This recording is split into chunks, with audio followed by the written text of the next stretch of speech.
Okay, welcome to our presentation for our crime scene, our outdoor realistic mock crime scene. My name is Azzy. My name's McKenna.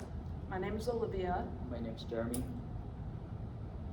The case number is 2025-003325. The agency is GCUPD. The crime scene technician, again, Yeremi Maldonado. The date was October 13, 2025. Our crime scene was, the location of our crime scene was GCU campus 3300W Camelback RD building 57. The time of arrival was 9:50.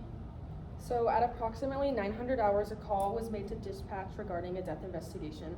The caller informed the dispatcher that they were with the victim and suspect prior to the incident. A disagreement between the victim and the suspect, which the victim being Penelope Garcia and the suspect being Jason Gideon.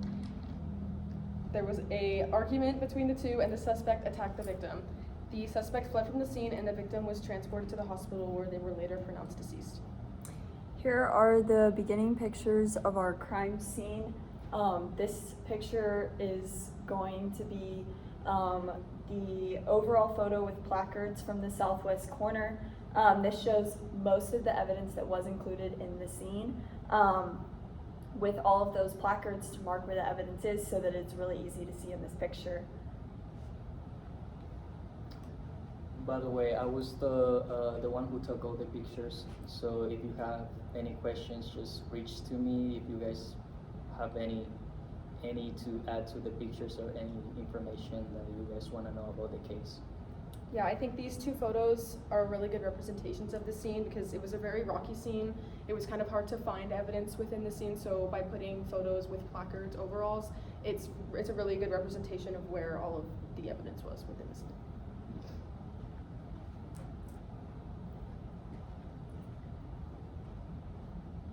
So this is a wood plank that was found on the scene, and it had 3 different tool mark impressions in it, which were collected by Olivia. If you want to explain the... Yeah, so I collected the tool mark impressions from the wood plank. I processed these using microsil, and after allowing them to dry, I was able to collect them in each of their own bindles and then placing them in a sealed and labeled paper bag.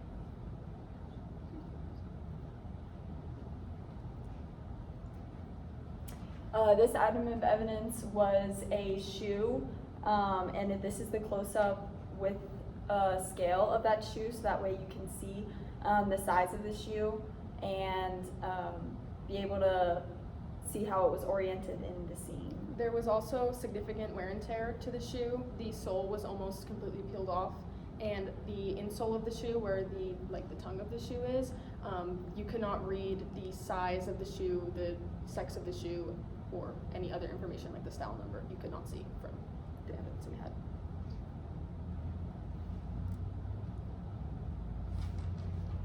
So this was one of the 2 impressions of 3D shoe prints that we found on the scene. And with the scale, it shows the size of the shoe, so we're able to compare it to the shoe that was found at the scene. Both of these impressions, this is the full impression. We also found a partial impression. These were collected using plaster of Paris, which again, we allowed to dry completely before collecting, and yeah. Along with the impressions of the shoes, we also collected soil comparison standards, samples from around the shoe and other areas of dirt within the scene. We also noticed before using the plaster of Paris that there was blonde hair embedded in the shoe print, which we did not remove because it was there prior to us noticing and processing the scene.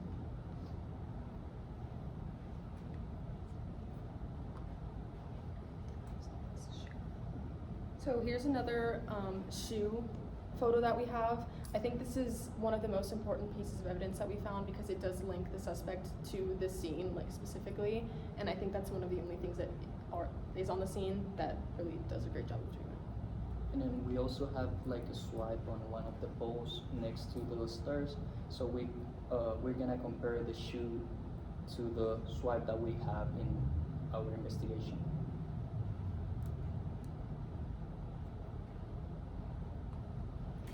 This picture is going to be of the screwdriver that was found on the scene, along with the scale of size. This was a small screwdriver that was found halfway buried underneath some of the rocks and leaves in the scene. And we took pictures of it, packaged it, and put it we packaged it with butcher paper and then put it into a larger envelope and labeled and sealed that envelope. We also believe that this is one of the weapons that was used on the scene.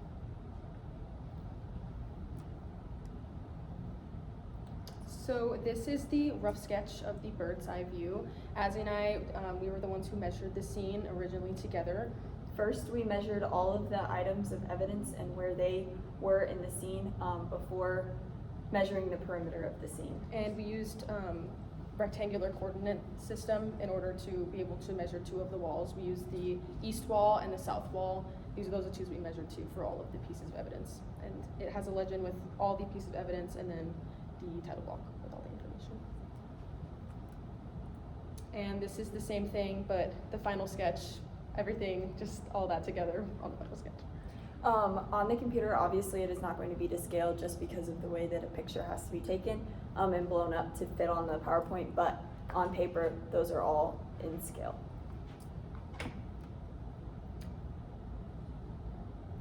Then we did a rough sketch and final sketch of we did a blow-up sketch. There's the rough sketch. Yeah, There's we the did final it sketch. for evidence item number 11, which was the mud like smudges on like the most southern pillar in the scene. And I did this by, well, Azzy and I, we both did it. We used the same kind of method as we did when we did the bird's eye sketch. We used the bottom, like the ground, as one of like the walls that we use, and then the edge of the pole, and we measured the bottom, from the bottom to the bottom of the impression, from the bottom to the top, and then the width and how far it was from the sides of the pole in order to create a kind of more distinct and exact replication of what it looked like on the pole. Then when constructing the sketches of it, we also used the grid technique by looking at the photo to accurately get the right shape and sizing of the mud swipe on the pillar. So now we're just kind of gonna go over all of the items of evidence, who packaged them, how they packaged them. So the glass fragments was packaged by me. I seized them at 10:21 hours, and using gloved hands and plastic little tweezers, I placed the shards of glass in butcher paper and wrapped that, then transferred them into a paper bindle. Then that paper bindle was placed inside a larger envelope to be labeled and sealed for collection.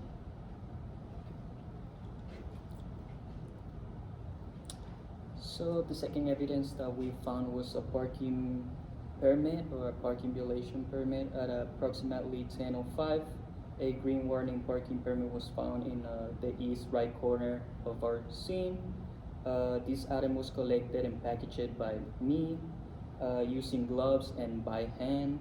I placed the whole piece of evidence in a manila envelope bundle containing all the relevant documentation and all the titles and then the case number.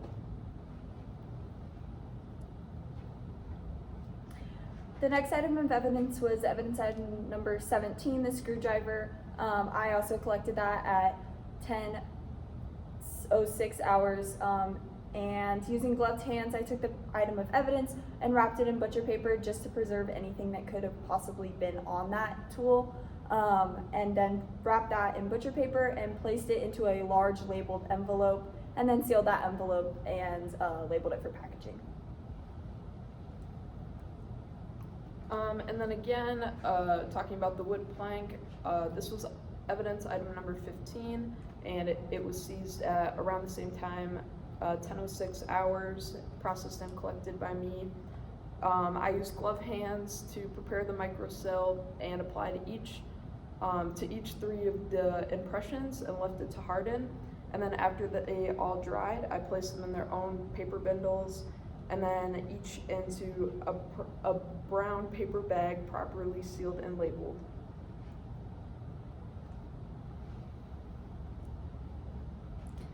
Alrighty, the next item of evidence that was found and collected was item evidence number 20, and it was the fiber purple fabric. This was also seized at 10:06 hours and processed and collected by me. Using gloved hands and tweezers, I took the small scraps of fabric and placed them into a small bindle and sealed that bindle. Then that small bindle was placed into a larger envelope that was labeled and sealed for collection. So I collected the next item of evidence, which is number 14, which was the shoe. This was seized at around 1,000 hours and processed and collected by me. I used glove hands, and I was wearing all the proper lab coat gloves and everything. I took the shoe and I put it in a paper bag, and since everything has to be double wrapped to help preserve the evidence the best, and if any dirt or anything else was on the sole of the shoe, it would want to be preserved. So I took that bag and put it into another paper bag, and that bag was the one that was sealed and labeled. And then the next evidence item was number 18, which were the 3 paint chips that we found on the scene. These were seized at 10:03 hours, processed and collected by me. Using gloved hands and tweezers, I placed all 3 of the pieces of all 3 of the paint chips in a sealed paper bindle, which was put in another sealed and labeled paper envelope.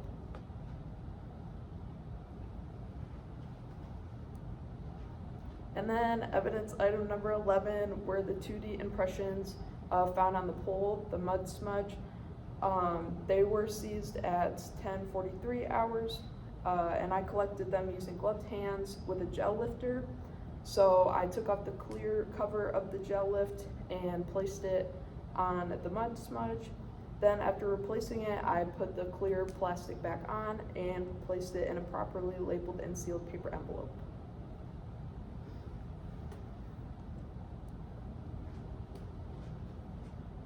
Then evidence item number 16 was the partial 3D impression of the shoe print.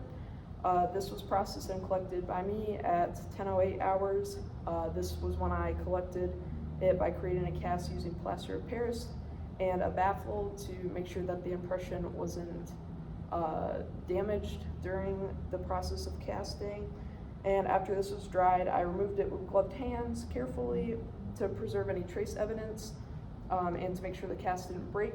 And I put the dried cast in butcher paper, wrapped it, taped it, and then placed that in a sealed and labeled cardboard box. And then when we were lifting one of them broke, so we ended up packaging in the same box but with butcher paper, basically separated of each other.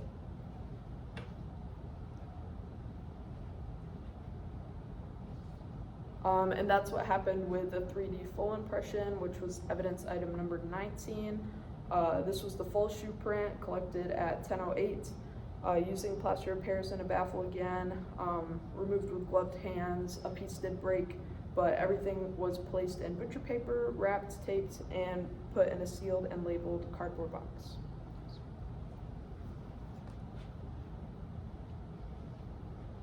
Alrighty, so for our presumptive conclusion, we presume that because there was blonde hair in the full shoe impression, that could have come from the victim, as well as the purple fibers that were found on scene. The mud smears, glass fragments, and shoe left behind could only indicate that there was some sort of struggle or retaliation within this case. The paint chips also show possibilities of a vehicle or some mode of transportation being transferred, as well as the parking violation, which could lead to identifying the suspect, victim, or possible witness. So within that, we could find someone, maybe a cop or someone who saw something, because this looks like it was a more, I don't want to say violent, but there was definitely some struggle that happened. So it would have been more apparent, which means that there's more possibility of a witness. The screwdriver also could have been used as a weapon during the scene, and could have caused vital injuries that the victim sustained, and the tool mark impressions on the wood could also be looked at and examined more to see if those match any tool impressions that may have ended up on the victim. Okay, so as an alternative theory, so there isn't enough known about the original caller of the incident related to the scene. So even if the suspect fled from the scene, since it was outdoors, there's like an infinite amount of entries and exits that were possible. So they could have gone anywhere. And so that doesn't necessarily mean that they were the sole reason for the victim's death. There's not quite enough forensic evidence to pinpoint one particular person to the scene. So instead, we are choosing to go back and review the case and look at it more to see if maybe we can find more clues to lead us to a better conclusion. And then to add to that is, we can also talk about the shoe that was left on the scene. Probably they tried to run through the rocky area. So we are going to do more, try to do an investigation on that too, and try to find more evidence that we can lead to something else or someone that we can try to catch. Also, as the hair is examined in the laboratory, we may be able to pull some sort of DNA or other evidence from that, depending on the phase of the hair that it was present in. Thank you so much for watching our presentation.